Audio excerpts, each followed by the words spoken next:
The following contains scenes that may not be suitable for all viewers. Viewer discretion is advised, and you have been warned.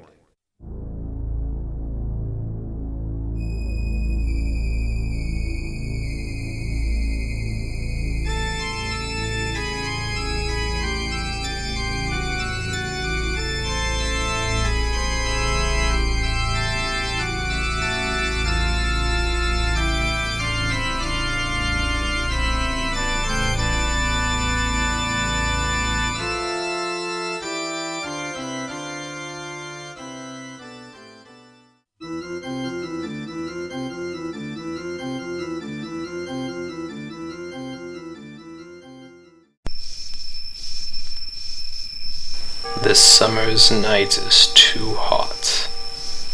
Feels like His Majesty was just here. Can you hear the voodoo drums? They're howling at the moon. They're howling and saying, voodoo, voodoo, voodoo.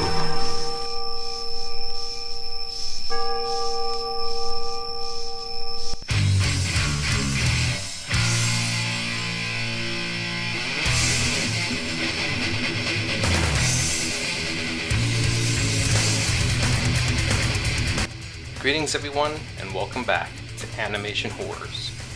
Let's take a trip, shall we? Let's go down to Louisiana, New Orleans specifically, in this 2009 Disney film, The Princess and the Frog, which in my opinion was underappreciated until more recently.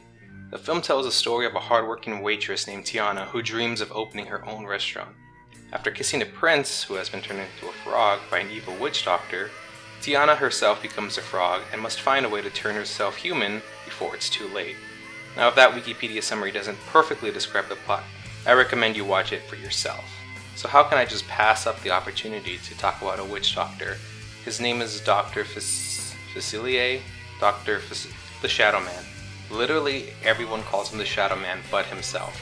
He's the only one to refer to himself as Dr. Facilier. So I too shall call him the Shadow Man, both because A, I'm probably mispronouncing it horribly, and B, it's probably just a stage name anyway, whatever, it doesn't really matter. So anyway, he's the master of hoodoo and voodoo, or at least the self-described master of such, and is the catalyst that sends the events of the film in motion. What a perfect subject to discuss, but not analyze because I've never done that. We don't do that here. The Shadow Man, again, has the best song in the film because villains always have the best songs. I don't know why. The song's called Friends on the Other Side. This just begs the question of these reoccurring friends. Who exactly are these quote-unquote friends?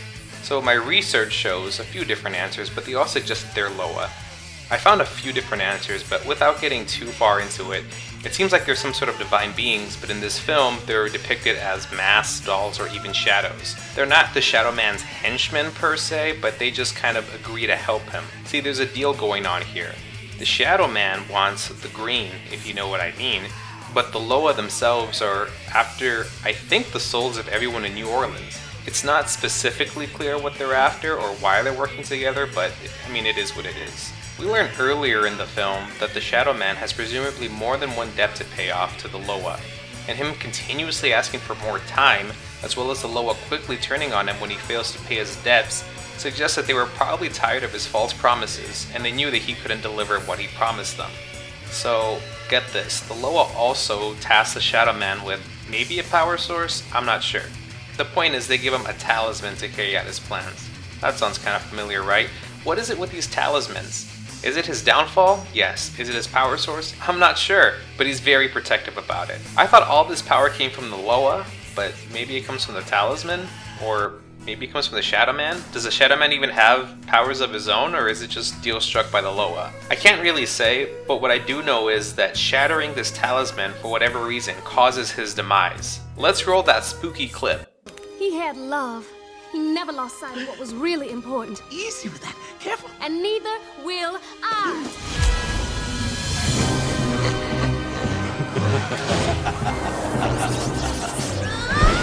Y'all should have taken my deal. Now you're gonna spend the rest of your life being a slimy little frog. I got news for you, Shadow Man. It's not slime. It's mucus. No! No!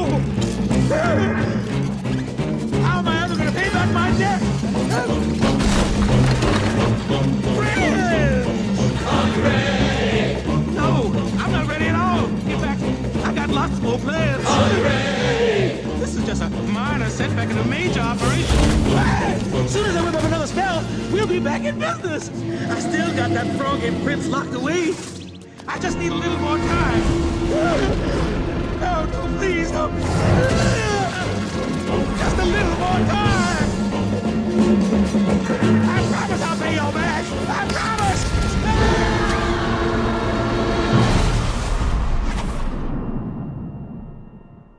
When we first meet the character of the Shadow Man, he isn't prestigious or rich by any means, so I just can't help but wonder what his past dealings were. I somewhat wonder if the Loa are the ones who initially gave the Shadow Man his powers to begin with. There's actually an earlier draft where the Shadow Man was shown to be Mama Odie's son, and he followed the dark path of voodoo, where Mama Odie represented the light side.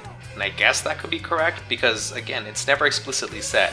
These things can still be canon in your head because there's nothing to really contradict it, and there's nothing really to say otherwise, so if that's how you prefer the story to go, then why not? Anyway, I think this is a good place to stop so I can mention today's sponsor for this video. Oh, that's right, haven't you heard? We're sponsored now, baby. Let's take a look. Are you a victim of outdated advertising? Did you agree to unknowingly insert a product into your videos, only to have the company be involved in several scandals? Did you promise millions of views to your sponsor, but failed to reach that number due to your vapid and widely infrequent uploads? Oh, I have great news for you. Get Friends from the Other Side Insurance. It's easy. Sign up now and get your own talisman overnight. Simply insert your blood into it, and all your problems will be solved. They'll never take advantage of your innate gullibility, but do be warned. Not great talisman. Guard it with your life, because it means your life. Oh, just kidding. Disclaimer, not kidding. You'll be selling your soul for a few cents per video. Sign up now using my promo code. Too long and not funny. So the Shadow Man, without a doubt, is a dark villain, and maybe that's why the film wasn't as successful as they were hoping for. See, it's a different feeling when the magic in your animated kids film is real. It's not just wishing on stars and fairies and good vibes, man, but it's one of blood and torment, deities and spirits. It's haunting, obviously, especially when you just use that magic to, I don't know, do something kinda crazy like turn people into frogs. At least they got better. This has been Animation Horrors, reminding you that the next time you sleep, listen carefully. Listen carefully in the night for the drums, the voodoo drums that beat so loudly.